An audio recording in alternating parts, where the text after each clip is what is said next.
continuer donc à dérouler notre tour de chauffe, donc notre mise en jambe, avant donc d'évoquer cette évaluation des membres du gouvernement. 4 ministres donc ont ouvert le bal hier. Le ministre des Affaires étrangères, Dr Maurice Sanda Kouyaté, et les 3 ministres en charge du secteur de l'éducation, Alpha Bakar Ba, Dr Diaka Sidibé et Guillaume Awing, avant d'évoquer donc cette évaluation. Donc ça va être le sujet sur la seconde partie de l'émission.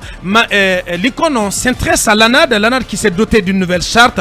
J'ai envie de savoir ce matin qu'est-ce qui change après le départ des 6 formations donc, qui ont constitué leur propre alliance, leur propre coalition appelée APR. Oui, après le départ de certains leaders, l'ANAD se renforce et l'ANAD estime que les donnes politiques ont changé et aujourd'hui, il faut adapter cette alliance électorale à la nouvelle situation. Donc, c'est une alliance électorale? Oui, non. Non, alliance politique. Non, j'ai dit alliance électorale.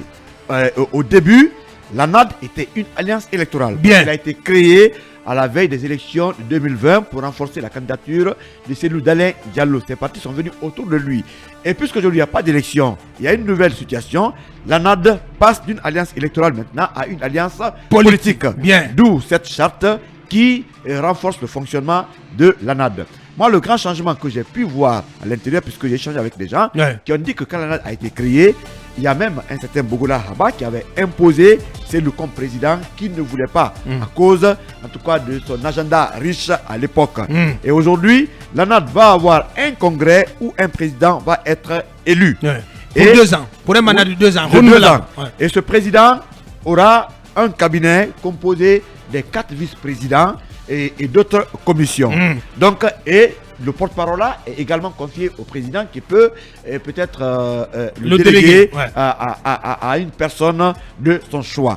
Donc désormais, l'ANAD va marcher autrement. Cette alliance politique, peut-être pour eux, renforce, pourquoi pas, ces partis qui composent l'alliance. Les candidatures sont ouvertes, mais ça peut être aussi par consensus, parce que tout porte à croire aujourd'hui que Cellou va garder encore la main. Ceux qui sont partis. Aujourd'hui, l'ANAD a tourné la page, peut-être a tiré le leçon de tout ce qui vient peut-être profiter de la situation pour mettre en place une base stable. Le reste, on verra, puisque en Guinée, nous savons ceux qui font de la politique alimentaire. Oui, alimentaire. La politique du ventre. Abakar, j'ai vu des leaders politiques qui demandaient 300 000 francs guinéens à l'ANAD. Le dossier, je le tiens, 200 000. Mais ce qui se raconte, est-ce que ceux qui sont partis ont-ils reçu de l'argent ou pas? Parce ça se raconte que chacun aurait empoché 25 000 $ et une promesse de parcelle. Je ne sais pas trop. Tu t'es intéressé à cela ou pas? Oui, je me suis intéressé à ça, mais mes sources sont quand même très crédibles. En tout cas, il y a peut-être... on va recevoir Étienne le jeudi sur ce plateau pour en parler, parce qu'Étienne aussi, il a été approché, il a été démarché. Donc il nous dira tout sur en tout cas les coulisses des négociations. Mais c'est important. En dépit de ces politiques qui n'est pas aujourd'hui approché, nous savons ce qui se passe. On veut quand même faire de sorte que tout le monde soit peint. Il ne sait pas quelle est la couleur de l'autre côté, je ne sais pas encore, mais la peinture est en train de faire, en tout cas, pourquoi pas, son progrès. Mais Abakar, on apprend que les gens ont eu des promesses. Et ceux qui sont affamés... Donc pour l'instant, on est au stade des promesses. Non, promesses, mais ça va être réalisé parce que j'apprends qu'il y a des terrains, il y a des véhicules, il y a beaucoup d'argent, c'est-à-dire le dollar. Abakar, des leaders qui commandent. Non, je dis non, mais on des sait leaders comment ça se politiques. passe. Y a pas de on est dans une espèce de crime parfait, donc il n'y a pas de trace. Abakar, un leader politique, un président du parti qui commande 300 000, 200 000, ça peut si arriver, on lui tend. Non, à tout moment. Bien. Pas ça peut arriver. Nous sommes tous confrontés à des difficultés parfois. Mais continuellement parlant, un leader de parti politique qui commande tous les jours 200 000, 300 000, 100 000 francs, quand on lui tend 10 000 $, 25 000 $, il va partir. Je ne dis le nom de personne, mais la suite, on verra. Aujourd'hui, tout le monde quand même est démarché. Ben, il faut quand même se battre pour sa conviction. Bien. Allez, Talibé, qu'est-ce que tu as appris? Est-ce que cette nouvelle charte vient renforcer, en tout cas solidifier les bases de l'ANAD, cette alliance construite autour de Cellou Dalein Diallo? Peut-être que la précision, l'un qu'on l'a dit, c'est pas si c'est moi qui ai mal compris, c'est que justement l'ANAD a été mis en place pour accompagner Cellou à la présidentielle. Donc c'était une alliance électorale. Mais si l'ANAD est restée comme telle jusque maintenant, c'est parce que justement, après la présidentielle, ils en ont fait une alliance politique. Maintenant, ce qui change, c'est que l'alliance électorale disposait d'une charte. C'est cette charte finalement qui est révisée pour l'adapter à l'alliance politique. Donc c'est comme si l'ANAD, qui est passée d'une alliance électorale à une alliance politique, n'avait pas une charte pour la régir. Désormais se fait, et justement avec toutes les dispositions qui sont édictées par rapport à la désignation du président. Mais y a-t-il des dispositions pour contrer ces vagues de démissions, ces départs, pour encadrer? Je ne crois pas. Aboubacar. Non, mais quand même, il faut se prémunir. La Constitution de 2010 disait que, justement, en tout cas, nul ne pouvait avoir plus de 2 mandats dans ce pays. On a vu ce qu'Alpha Condé a fait justement de ses intangibilités. Je ne pense pas que...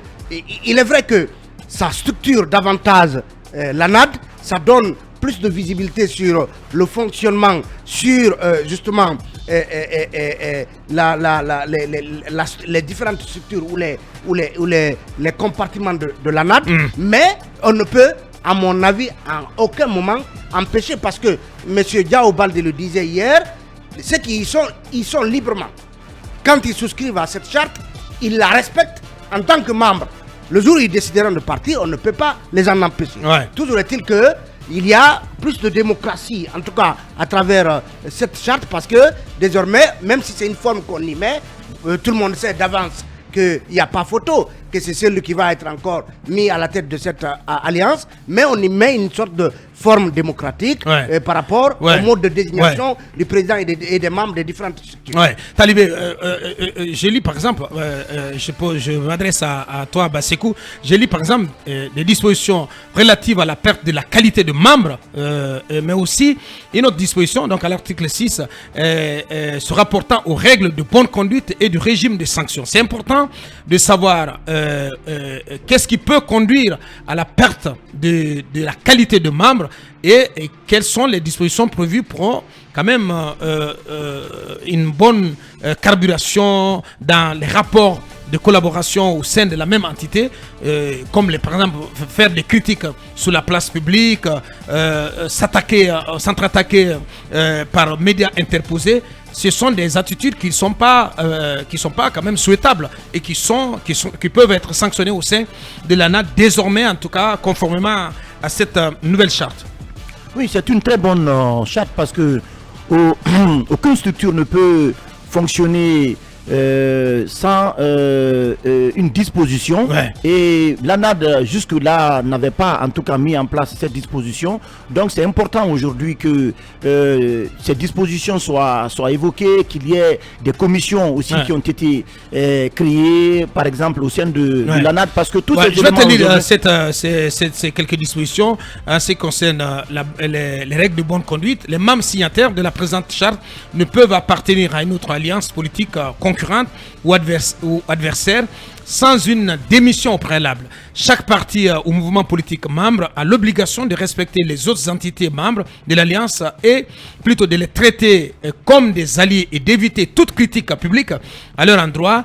En cas de violation donc, ou manquement par un des membres ou aux différentes prescriptions si déçues, le régime des sanctions suivant est imposé: un avertissement avec notification et motif de la sanction, et 2, une suspension pour une période de 3 mois aux activités de l'Alliance avec notification et motif de suspension, et enfin l'exclusion de la structure. Oui, vous savez, sur le premier point par exemple, c'est-à-dire on ne peut pas appartenir à l'ANAD et appartenir à une autre alliance, la question ne se pose pas forcément, mais l'autre disposition est encore plus importante. Ce sont les critiques même entre partis politiques membres. Parce que vous avez souvent des acteurs politiques, par exemple, qui ne sont pas d'accord avec les déclarations qui sont faites par le bureau existant, et donc qui prennent le contre-pied et qui rament à contre-courant en faisant des dénonciations dans les médias. Je pense que ce sont des attitudes, par exemple, qui peuvent vous amener à perdre donc la qualité de membre. c'est une très bonne organisation qui a été mise 13 partis politiques en place. qui 13 partis restent politiques. dans le cadre de cette alliance. Et celui, il en sort renforcé ou pas? Oui, non, il en sort renforcé parce que les partis politiques, beaucoup de partis politiques aujourd'hui sont obligés de se mettre un peu à l'abri de ce qui est en train d'arriver. Celle-là qui a été beaucoup bousculé, vous savez très bien, et qui n'est pas donc au pays, dont son retour est en train d'être organisé. Donc il se met à l'abri parce que il veut pas perdre son alliance, et on apprend qu'il y a des démarches aujourd'hui qui sont menées pour débaucher à gauche à droite. Voilà, pour le débaucher, comme ça a été le cas sous le régime Alpha Condé ici, qui s'est attaqué, vous savez très bien, aux alliances qui ont été constituées autour du RPG Arcan, autour de Sidi Atouria, encore de Selou. Donc les mêmes pratiques vont continuer. La décapitation, ça va continuer. Beaucoup d'alliances aujourd'hui se verront vidées de leurs membres au profit d'autres quoi. De leur substance, de leur substrat. Allez, donc c'est ce qui nous conduit à la première grande pause dans cette émission. Dès notre retour, on parlera d'Ibrahim Diallo. C'est encore raté pour lui, le responsable des opérations du FNDC. Il faut le rappeler, officiellement dissous. C'est vu à nouveau bloqué hier lundi à l'aéroport international Ahmed Sékou Touré. Donc il n'a pas pu voyager. Plus de détails là-dessus avec son avocat, Maître Aïssata Diallo, Alseni Aïssata Diallo, qui va nous en dire un peu plus là-dessus. Beaucoup de révélations sur ce qui s'est passé. À suivre donc la prise de parole de Maître Alseni Aïssata Diallo avant donc de nous intéresser à l'évaluation des membres du gouvernement qui a débuté hier. 4 ministres étaient sur les ponts donc pour le lancement de cet exercice qui est perçu par moult observateurs comme une simple distraction. Quelles conséquences en tout cas à tirer de ces évaluations? On en parlera dans cette émission. 2 dossiers d'enquête pour vous ce matin avec Manu et Mamadou Ouri Diallo, nos 2 limiers en chef de Mirador désormais. Allez, on revient dans quelques minutes.